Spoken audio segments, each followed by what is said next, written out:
UP की चुनावी जंग के बाद खबर उस सियासी लड़ाई की जिसमें शैतान और मां संतोषी की एंट्री हो चुकी है। चुनावी रण जैसे जैसे आगे बढ़ रहा है, जुबानी जंग वाली डिक्शनरी में नए नए शब्दबाण शामिल हो चुके हैं। चुनावी समर में, सियासी डायलॉग में अब शैतान और संतोषी मां ने अपनी जगह बनाई है। एआईएमआईएम अध्यक्ष असदुद्दीन ओवैसी ने कहा कि 26 अप्रैल को जुमे के दिन शैतान की कामयाबी नहीं होगी। ओवैसी का इशारा कल होने वाले दूसरे चरण की वोटिंग से। आपको बता दें कि कल दूसरे चरण में 12 राज्य और एक केंद्र शासित प्रदेश की 88 सीटों पर वोटिंग होनी है। ओवैसी ने शैतान का जिक्र किया तो केंद्रीय मंत्री गिरिराज सिंह ने संतोषी मां वाला जवाब दे दिया। उन्होंने कहा कि संतोषी मां शैतानों का नाश करेंगी। दोनों नेताओं के बीच शैतान और मां संतोषी वाला किस तरीके से ये बार पलटवार और चुनावी संवाद हुआ, खुद देखें। मगर याद रखिए 26 तारीख को आपको एक तारीख बनाना है और 26 तारीख को जुमे का दिन है, मुबारक दिन है। जुमे के दिन शैतान की कामयाबी नहीं होगी, ना शैतानी ताकतों की कामयाबी होगी इंशाअल्लाह ताला। अरे भाई ओवैसी, जुम्मे के दिन शैतान, हम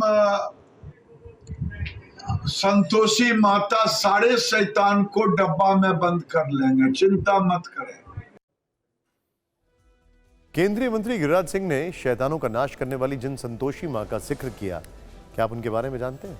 संतोषी मां को याद करते हुए सबसे पहले आपके जहन में उनकी वो तस्वीर आती है जो 70 के दशक में आई फिल्म जय संतोषी मां में दिखाई दी गई। इस फिल्म के जरिए मां संतोषी देश के हर सनातनी परिवार का हिस्सा बन गई। इस फिल्म का एक गाना था, मैं तो आरती उतारूं रे संतोषी माता की।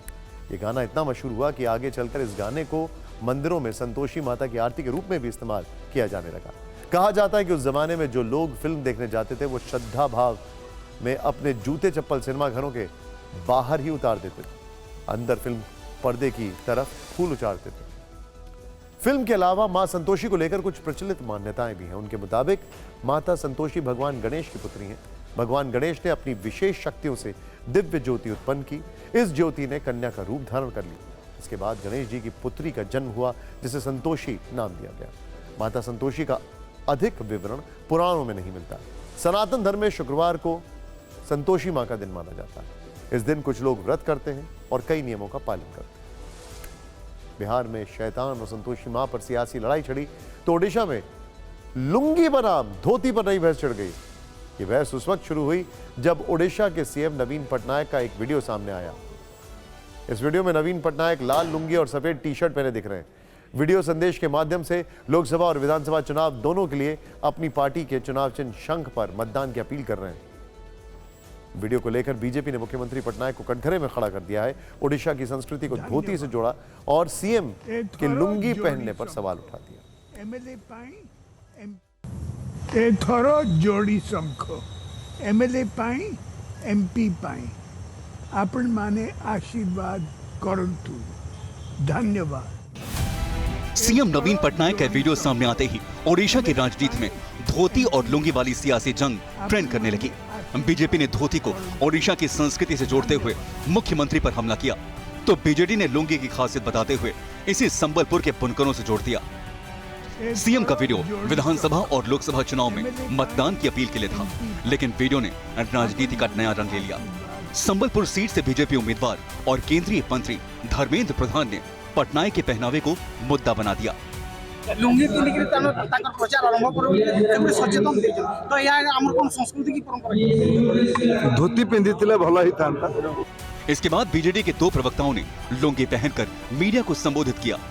फिलहाल बीजेडी और बीजेपी के बीच धोती और लुंगी पर शुरू हुई जुबानी जंग ने राज्य का सियासी तापमान बढ़ा दिया है।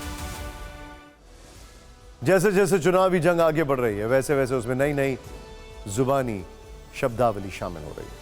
हमने आज दिन भर सत्ता पक्ष और विपक्ष के बीच चले जुबानी शब्द बाणों की एक रील तैयार की है। 120 सेकंड में वार पलटवार की रिपोर्ट देखें।